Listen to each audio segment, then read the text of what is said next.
یہ کہانی ہے ایک ٹرک ڈرائیور اور اس کے شاگرد کی۔ دونوں آ کر ایک ہوٹل پر رکتے ہیں، اترتے ہیں اور کھانا کھاتے ہیں۔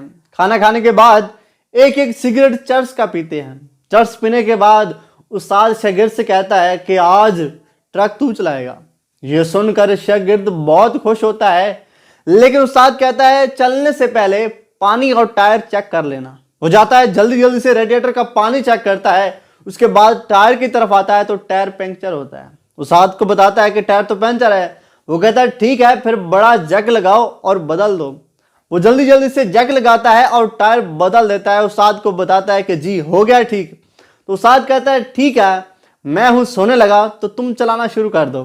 وہ خوش ہوتا ہے، اوپر سے اسے نشہ ہوتا ہے، وہ چلانا شروع کر دیتا ہے، سٹارٹ کرتا ہے اور ایکسیلیٹر زور سے دباتا ہے۔